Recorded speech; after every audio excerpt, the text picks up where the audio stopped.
বেশি দেশকে বলবো, আমার ভাইয়েরা, আপনারাও আমাদের ভাই। বন্ধুত্ব দিলে বন্ধুত্ব পাবেন। বন্ধুত্ব ইজ ওয়েলকাম, দাদাগিরি নয়। বন্ধুত্ব ওয়েলকাম, দাদাগিরি নয়, লাউড এন্ড ক্লিয়ার। ভারত যদি বন্ধুত্ব দেখায় বন্ধুত্ব পাবে, কিন্তু ভারত যদি বাংলাদেশে আধিপত্যবাদ বিস্তার করতে চায়, বাংলাদেশের 18 কোটি জনগণ সেটা রুখে দেবে। ভারত যদি গৌর গোবিন্দের ভূমিকায় নামতে চায়, দেশের 18 কোটি মুসলমান শাহজালালের ভূমিকায় নামবে।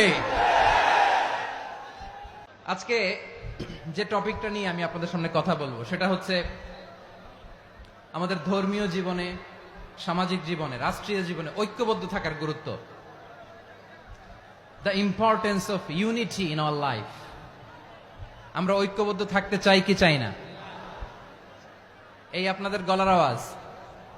আমরা ঐক্যবদ্ধ জীবন যাপন করতে চাই কি চাই না? চাই। ঐক্যের কোনো বিকল্প নাই। গত 50 বছর তো দেখেছি এই ডিসইউনিটি, অনৈক্য, বিভেদ, বিচ্ছিন্নতা আমাদেরকে কোথায় নিয়ে গিয়েছে। এই যে দেখেন, কিছুদিন আগে আমাদের বর্তমান নেতা ডক্টর ইউনূস, উনি সব রাজনৈতিক নেতৃবৃন্দদেরকে ডেকেছেন একটা ইস্যুকে কেন্দ্র করে। তার মানে গোটা বাংলাদেশ এক হয়ে গিয়েছে। আমরা সবাই উদ্বেলিত হয়েছে, উচ্ছ্বসিত হয়েছে, ঠিক কিনা বলেন? রাজনৈতিক নেতাদেরকে ডেকেছেন উনি, আমরা এক হয়েছি। এরপরে ধর্মীয় অঙ্গনের যে লিডাররা, বিভিন্ন ধর্মের, শুধু মুসলিম না, সবাইকে ডেকেছেন, আমরা ঐক্যবদ্ধ হয়েছি। এটাকে বলে ন্যাশনাল ইউনিটি, জাতীয় ঐক্য।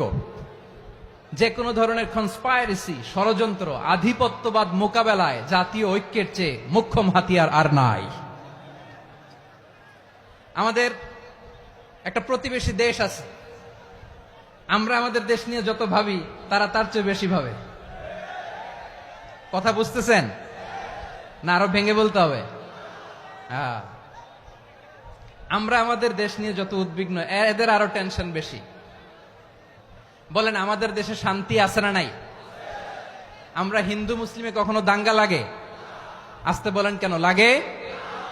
ওদের পূজা পর্বণে আমাদের মাদ্রাসার ছেলেরা যে পাহারা দেয়, চিল্লায় বলেন ঠিক কিনা? আমাদের তাফসির মাহফিলের সময় ওরা ডিস্টার্ব করেন, ঢোল বাজায় না। ওদের পূজা পর্বণের সময় আমাদের তাফসির মাহফিলের ডেট হলে আমরা চেঞ্জ করে দেই। সুবহানাল্লাহ! কি সাম্প্রদায়িক সম্প্রীতির রোল মডেল। আর ওই বাংলাদেশের ব্যাপারে তারা অনেক ডিসইনফরমেশন ছড়াচ্ছিল।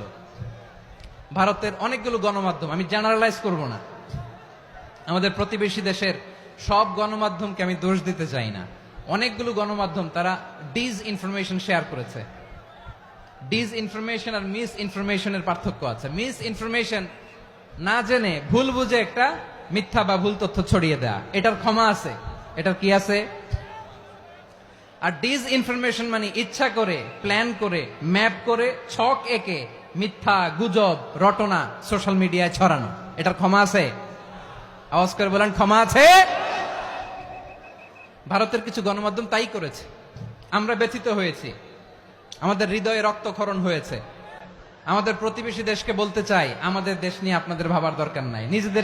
নিজের চরকায় তেল দেন, নিজের দেশ নিয়ে ভাবেন। গত মাসের ভয়েস অফ আমেরিকার রিপোর্ট, বাংলাদেশে সংখ্যালঘু জনগোষ্ঠী আগের চেয়ে বেশি নিরাপত্তা পাচ্ছে।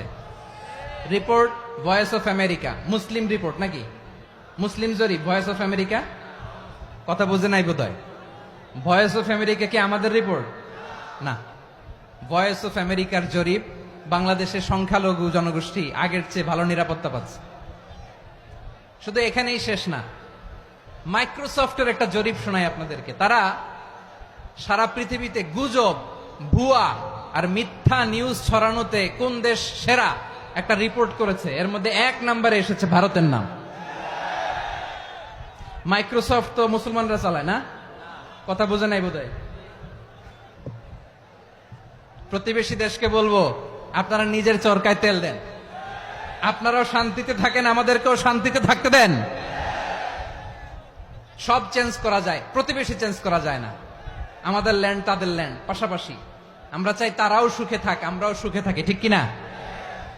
কিন্তু প্রতিবেশী হলে বন্ধুত্বপূর্ণ আচরণ করতে হয়। প্রতিবেশী যদি বন্ধু না হয়ে প্রভু হতে চায়, এরকম দানব প্রতিবেশী কেউ চায় না। ভারত যদি বন্ধুত্ব উপহার দেয়, আমরাও বন্ধুত্ব দিব। কি বলেন? তারা যদি বন্ধু সুলভ আচরণ করে, আমরাও বন্ধুত্ব উপহার দেব। কারণ আমাদের পররাষ্ট্র নীতি হচ্ছে সবার সাথে বন্ধুত্ব, কারোর সাথে বৈরিতা নয়। আলহামদুলিল্লাহ বলেন, কত চমৎকার পলিসি আমাদের। আমরা নির্বিবাদী, আমরা বাংলাদেশিরা শান্তিকামী।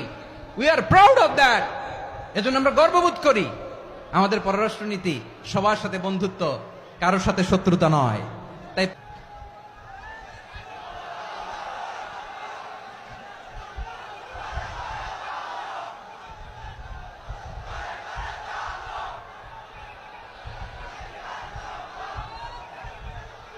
প্রিয় ভাইয়েরা, আমরা বন্ধুত্বে বিশ্বাসী, শত্রুতায় নই। ঠিক কিনা বলেন?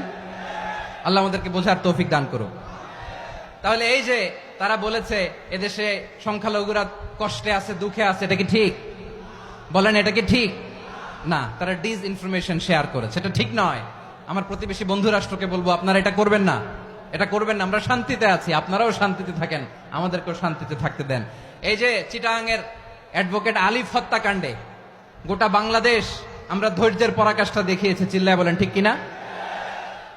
আমাদের নেতা আমাদেরকে ডেকেছে, আমরা শান্ত থেকেছি। আমরা শান্ত থাকতে চাই, আমরা ঐক্যবদ্ধ থাকতে চাই। যে কোনো ষড়যন্ত্র রুখে দেওয়ার জন্য ঐক্যবদ্ধ প্রচেষ্টার কোনো বিকল্প নাই। তাই আজকের আলোচনার ছোট্ট একটা টপিক আমি শিরোনাম ঠিক করেছি, আমাদের জীবনে, সমাজ জীবনে, ধর্মীয় জীবনে, রাষ্ট্রীয় জীবনে ঐক্যবদ্ধ থাকার গুরুত্ব।